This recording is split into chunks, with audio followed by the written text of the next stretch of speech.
Suspense. And the producer of radio's outstanding theater of thrills, the master of mystery and adventure, William N. Robeson. The security of mankind is guaranteed by the balance of nature. If there weren't bigger fish to eat smaller fish, eventually there would be more fish than water for them to swim in. The rabbit is public enemy number one in Australia because there is no indigenous predator with a craving for Hassenpfeffer. The law of the jungle is implacable, and when it is broken, when nature's balance is upset, man had better head for the hills. In a moment, we bring you a classic story of nature's imbalance. On one side, the frightful Formicidiae doryalinae, ants, millions of South American army ants. And on the other, a man who knew no fear. Listen then, as William Conrad stars in Leiningen versus the Ants, which begins in 60 seconds. The folklore of America is filled with accounts of superhuman sailors like old Stormalong and extraordinary ships like the Coursar. Perhaps our confidence in our strength to meet any challenge enabled our forefathers to chart the unknown. Perhaps that's why we just had to have the largest sailing vessel ever built. She was so big that all the officers and men were mounted on horses. Her masts penetrated the clouds, and the top sections were on hinges so they could be bent over to let the sun and moon pass. Well, it was during one of those September storms when suddenly the Coursar found herself heading down the English Channel between Calais and the cliffs of Dover. But the channel just wasn't wide enough. The captain shouted to old Stormalong at the wheel, "Will she make it?" "May scrape a bit of paint off on our sides," said old Stormalong, "but she'll go through. Send all hands over and soap the sides." And you know they soaped that ship so good that big hulk slipped through just as sweet as honey. Of course, ever since then, the cliffs of Dover have been pure white. That's from the Coursar's soap and the action of the waves. Folklore belongs to every nation's legendary past, and I guess we Americans have our share of some tall ones. And now, William Conrad in Leiningen versus the Ants. A story well calculated to keep you in suspense. I first met Leiningen while performing my duty as commissioner of the Toto Santo district along the upper reaches of the Santissima River. As my boat neared his plantation landing, I saw him upon the river bank regarding me with mild interest. A great hulk of a man with bristling gray hair, bulky nose, and lucid eyes. His entire appearance somehow suggested an aging and shabby eagle. I came quickly to the point of my visit and issued my warning. Leiningen puffed placidly at a huge cigar and seemed unimpressed. It's decent of you paddling all this way just to give me the tip, Commissioner. But even a herd of crocodiles couldn't frighten me from my plantation. You don't understand. These aren't creatures you can fight. These are army ants. They're an elemental force, a gigantic catastrophe, an act of God. 10 miles long, 2 miles wide. Ants, nothing but ants, and each one as big as your thumb. Why, they can strip a man's body to a skeleton in 6 minutes. Commissioner, in the 3 years I've been here, I've met and defeated more than one catastrophe. Flood, drought, plague. I'm not going to run from this one. I tell you, Leiningen, you don't know these ants. But he merely sat there, puffing at his cigar and regarding me with a grin. But I knew it was hopeless. As I boarded my launch and cast off, I felt a sudden resentment toward this obstinate madman. And yet with it was something else. I'd never met a man like this before. I stood on the bank Couldn't of the help river wondering watching what the combination commissioner's of launch talents until it may I rounded a bend and was lost to sight. There was a strange look in his eyes as he stared back at me. Clearly, he thought me insane. Well, he would have not been the first to think so. But I knew my own powers. I was sure of myself. I had seen men defeated many times, and always for the same reason. That only strengthened the central argument of my life. That intelligence, directed aright, always makes man the master of his fate.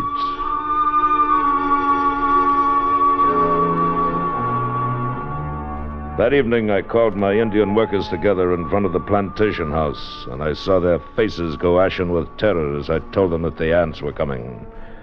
Then one of the men stepped forward. Blas, the foreman. Senor, We have worked hard here for these 3 years, all of us. We have built the finest plantation in this district. We all share in it. It has been a home for all of us and our families. Now the ants come. Yes, now the ants come. These ditches we dug last year, they were for the ants. They were for the ants. If we moved our families across the river, the ants could not reach them. That's right. Your families would be safe. And you? The ants are mighty. We know what they can do. But we think that you are mightier. We will stay and fight against the ants with you. I knew that the men would give me that answer. I'd counted on it. And suddenly I thought of the commissioner and wondered what he would say at such an unquestioning confidence. Would he still think I was insane? At least I knew he would not soon forget. The days spent in warning all the plantations in my district, sleep was out of the question for me all that night. I could think of only one thing, one man, Leiningen. One man who calmly evaluated his chances against a deadly menace, coolly decided he could win, and was willing to stake his life on it, to risk a horrible death for it. It was terrifying, and yet it was fascinating. And when dawn came, I knew that the fascination of that man was more than I could resist. That Leiningen's fight was drawing my mind, was drawing me back toward that plantation and death. And there was nothing I could do about it. I had to go back.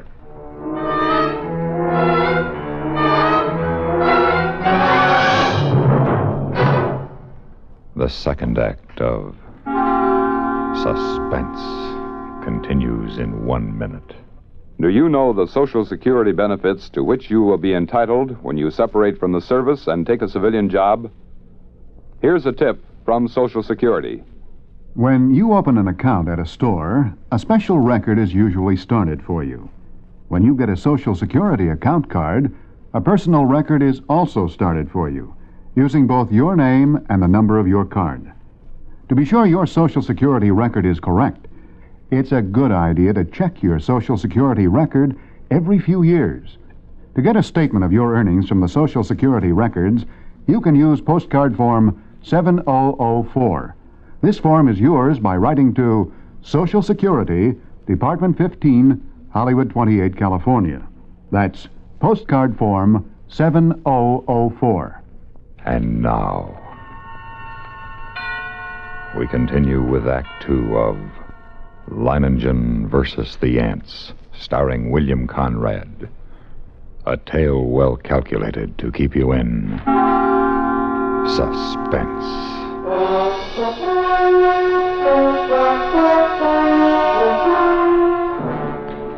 It was 10 o'clock in the morning when I rounded the bend below Leiningen's plantation. I put him at the dock and tied up the launch. And then I saw him standing on the bank above me, arms folded, stubby cigar in his mouth, and a sardonic grin on his face. Back for another warning, Commissioner? No? Back to stay a while, huh? Yes? You don't seem very surprised. I'm not. You expected me? I thought you'd be back. Come along, we'll get some horses. You'll want to ride around the plantation, take a look at the defenses I've rigged. Defenses? How have you had time to... I've always known that sooner or later the ants would come. Well, yes, I'd like to see the defenses. And the ants? We'll be getting a glimpse of them before long, I should think. Yes, and the ants. The defenses Leiningen had devised were quite impressive. Surrounding 3 sides of the plantation like a huge horseshoe was a ditch 12 feet wide. The end of this ditch ran into the river, which formed the 4th side of the plantation. And at the upriver entrance to the ditch, Leiningen had constructed a dam by which river water could be diverted. A large hand wheel controlled the floodgate of the dam. As we approached the ditch and rode along it, I could see that it was nearly full. How do you like my first line of defense, Commissioner? Well, it's reassuring. Like a moat around a castle. Unless the ants know how to build rafts, they won't reach the plantation. But this is the outer moat. There's a better one than this. Come along, we'll go up to the high ground where the buildings are. We can get a view from there. Leiningen. I didn't see any women or children around the plantation, or any animals. Yes, that's right. We moved them across the river. Oh, then even you think that there's danger? Not because of danger, Commissioner. Matter of efficiency. Efficiency? Cuts down on the efficiency of the men if they're worried about their families.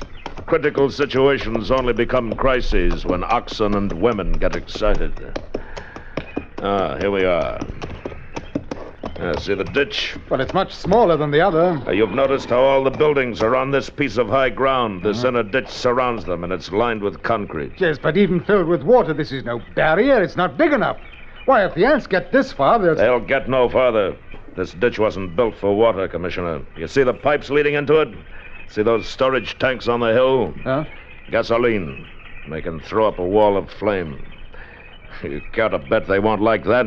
Oh, I dare say they won't. Look, Commissioner. Over there on the horizon. Yes, there are your ants. Look at them. It was a sight I'll never forget.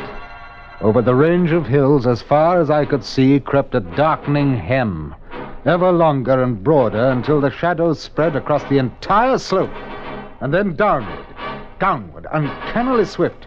And all the grass and bushes on the entire slope was being mowed as by a giant sickle, leaving only the vast moving shadow, extending, deepening, and moving rapidly nearer. They're a hideous lot, aren't they? Oh, Leiningen, we can't last against that. Look at them. Why, they could fill your ditches with their corpses and still have enough to destroy every one of us. We've got to run for it. No. They haven't gotten to us yet, and they never will. Come along. We'd best get back to the men. The hostile army was approaching in perfect formation. No human battalions, however well drilled, could ever hope to rival the precision of that advance. Along a front that moved forward as uniformly as a straight line, the ants drew nearer and nearer to the water ditch. And as they approached, two outlying wings of the army detached themselves from the main body and started marching along the sides of the ditch, no doubt expecting at some point to find a crossing. And during this hour-long flanking movement, the main army remained still. Across the scant 12 feet of ditch, I stared at them, and they seemed to stare back at me.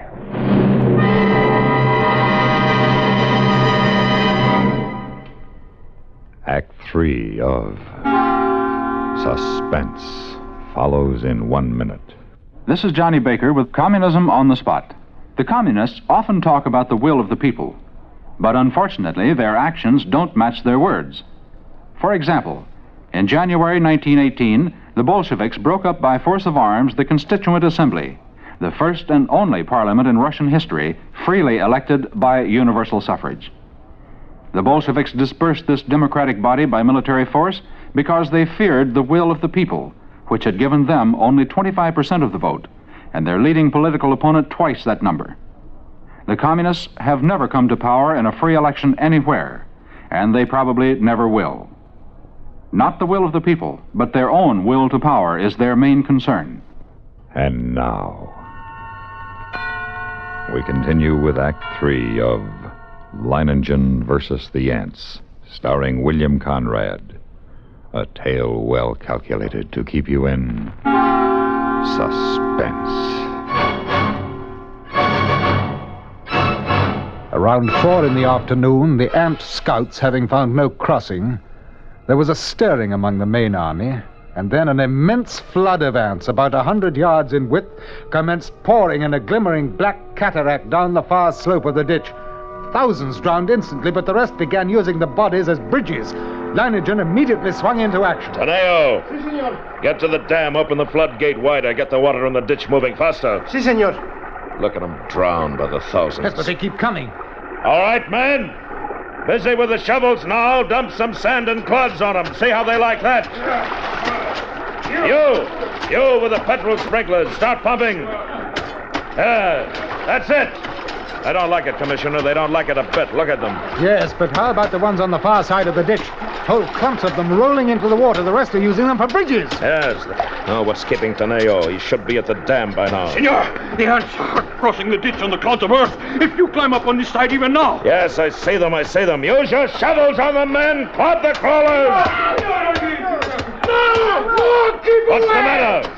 Senor, they crawl up on my shovels. They crawl in my arms. ants! Into the petrol, you idiot! Douse your paws in the petrol! Don't stop now, the rest of you! Club them! We cannot hold them back! We must run! Run now, and you're doomed, every one of you! You've got to fight them back! Use your shovels! It's no use! You're dead if you stop! Keep at it now! Keep at it! Leo got the floodgates up and the water's running faster now.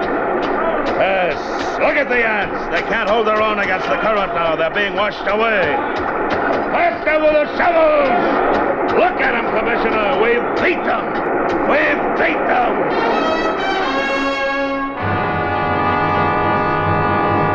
It was true. Leiningen had won at least the first round. The floodgates were left open to forestall any night crossing. I allowed myself to hope that the ants would go on, would pass us by. But when the dawn came, the dark blanket was still there, motionless across the ditch. And then we noticed a feverish activity on the other side of the plantation. Here, a grove of tamarind trees lined the far end of the ditch, and every tree swarmed with the crawling insects. But instead of eating the leaves, they were merely gnawing through the stems so that a thick green shower fell steadily to the ground. Well, it looks as if it's feeding time for our friends, huh? Boss. Senor. Have all the petrol pumps brought here and get everyone over here except the lookouts on the other side, and then pass out the shovels. Si, senor. Are you, going to deprive them of a meal? Meal? Aren't they cutting down the leaves for food? Wish they were. What do you mean? I said if they wanted to get across, they'd have to have rafts. And that's just what they've got. Those leaves are their rafts. Even as he spoke, the leaves went tumbling down the far bank by the thousands. The current drew them away from the bank, and each leaf carried several ants. Don't worry. As long as you keep spraying them and shoveling dirt on their rafts, they can't land But, now. senor, there will be too many. It's true, look. More leaves in the ditch all the time, while they'll have a solid carpet to walk across in a minute. Not so fast, Commissioner. I've still got a trick up my sleeve for them. The water. The ditch is drying up. Yes, of course it's drying up. That's the plan. Those are the orders I sent to the dam. Are you mad? As soon as it's empty, what's to prevent the ants? Look, the water's way down. It's almost dry. They'll be able to come across the bottom. They'll not make it if the man at the dam carries out his orders. He should have opened the gates again by now. To flood the ants? Yes, right. What a chance to take if anything should happen. Here comes the water. Now we'll give the crawlers in the ditch a good ride out to the river. Yes, there. Look at him go.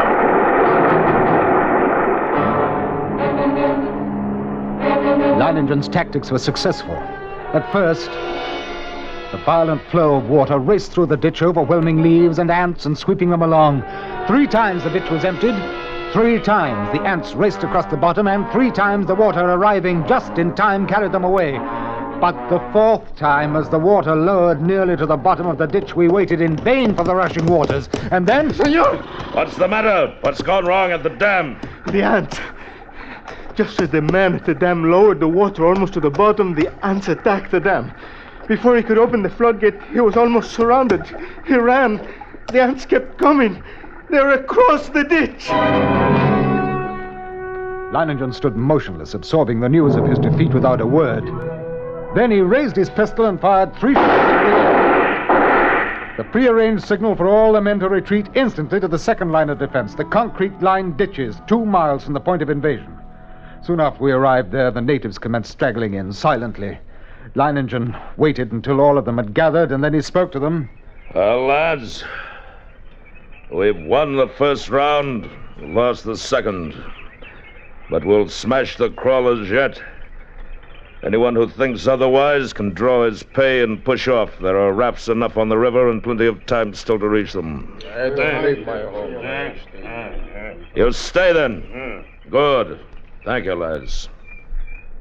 And you, Commissioner? I can't persuade you to give up the fight. You cannot. Well, then I stay too. Yes, I knew you would. Senor, a few of the ants have reached the ditch. They're trying to get across? No, senor, not. I didn't think they would. There's plenty of food out there for them. Food I've spent 3 years in raising. It ought to last them until morning anyway. Yes, we were safe for the moment. But the next morning, the black swarm was solid around us. and their shock troops were hard at work. They were dropping shreds of bark and twigs and leaves into the petrol-filled ditches, forming a floating bridge across the surface of the liquid. Leiningen stood silently watching this operation, and I could see a grudging admiration in his face. Then, after several hours, the attack came.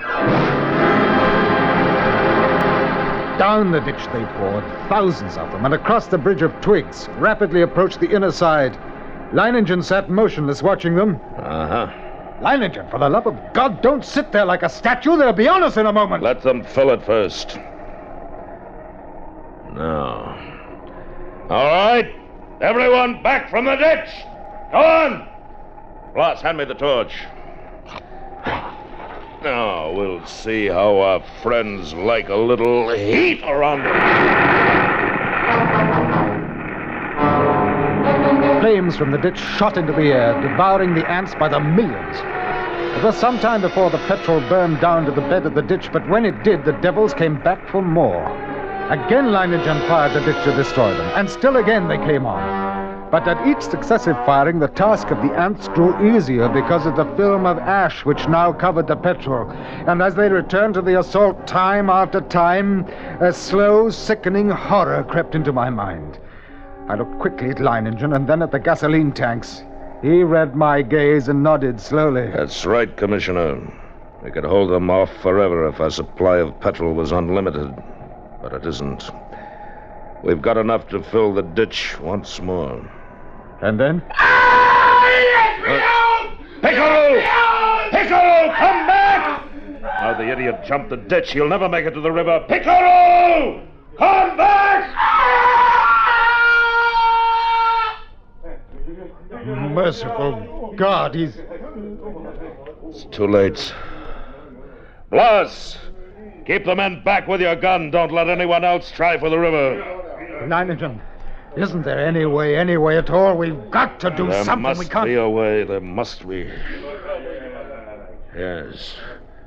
Yes.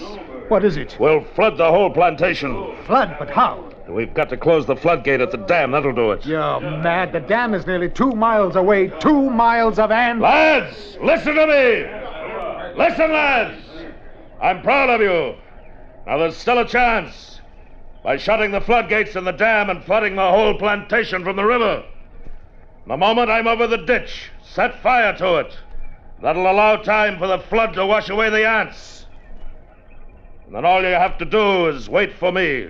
Why, it's impossible. You can't get to the dam, let alone get back. That's where you're wrong, Commissioner. I'll get there, and I'll get back. Take care of things while I'm gone, huh? I watched him as he calmly pulled on high leather boots, drew gauntlets over his hands, and stuffed the spaces between breeches and boots, gauntlets and arms, with petrol-soaked rags. He shielded his eyes with close-fitting mosquito goggles and plugged his nostrils and ears with cotton. Then the natives drenched his clothes with petrol. Leiningen was ready, and as he stood calmly surveying the course he must ready take for the run, I realized that this was as it should be. I, Leiningen, would meet the ants and defeat them or be defeated by them. Leiningen versus the ants. I ran in long, equal strides with one thought, one sensation in my being. I must get through. I dodged all trees and shrubs except for the split seconds my soles touched the ground. The ants would have no opportunity to alight on me. And I ran on. I was halfway to the dam before I felt ants onto my clothes and a few on my face. I struck at them mechanically, scarcely conscious of their bites. And the dam drew toward me slowly. The distance drew less and less. Finally, only 100 yards away. And 50. And then I was there. I gripped the ant-covered wheel, but hardly had I seized it when a horde of ants flowed over my hands and arms. I strained, and slowly the wheel turned, and turned more. The floodgate was swinging slowly shut, and then it was shut, and the water was rising behind the breakwater, closer to the top, and closer. And then it was spilling over. The flooding of the plantation had begun, and I let go of the wheel. For the first time, I realized that I was coated from head to foot with the fiends. Tongues of fire stabbed at me, bit through my flesh, and I almost fainted with the pain as I ran, knocking ants from my body, brushing them from my bloody face. And then, One bit me just below the rim of my goggles, and I managed to tear it away. But the agony of the bite and its venom drilled into the eye nerves, and I saw now through circles of fire into a milky mist. I was almost blinded, but I knew that if I tripped and fell... I ran on, my heart pounding as if it would burst, blood roaring in my ears, a giant's fist battering my lungs. Then I could see dimly that wall of flame at the ditch, but it was too far away. I could not last half that distance, and I stumbled. Then I fell, and I felt myself being swarmed over, devoured, and I tried to rise, a great weight, and then I remembered 6 minutes and nothing but bones. I couldn't let that happen to me. I couldn't die like that. To my feet. Drag myself forward toward the flame, the ditch, ring of flame. Closer now. Only a little farther. 10 steps.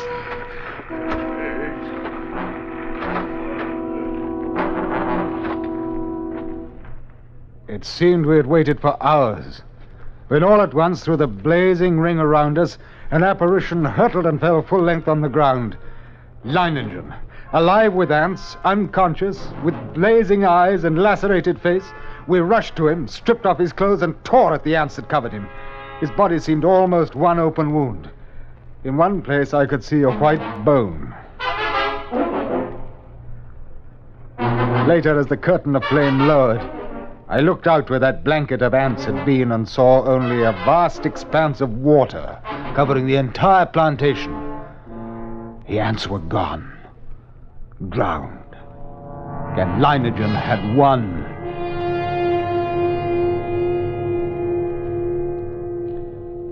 He lay on his bed, his body swathed from head to foot with bandages. But Leiningen was still alive. Commissioner, everything in order? They're gone. The ants are gone. I told you I'd come back. Even if I am a bit streamlined. And then this amazing man grinned, shut his eyes, and quietly fell asleep.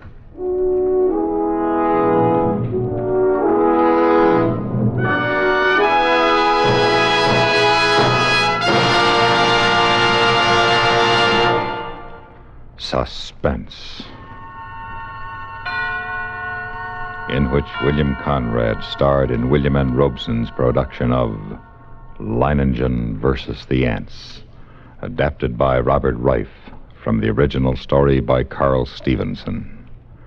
Listen again next week when we return with Man from Tomorrow, starring Frank Lovejoy.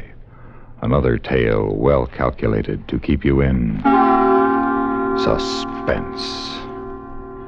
Supporting Mr. Conrad in Leiningen versus the Ants were Ben Wright, Lou Merrill, Donald Buca, and Don Diamond. Suspense.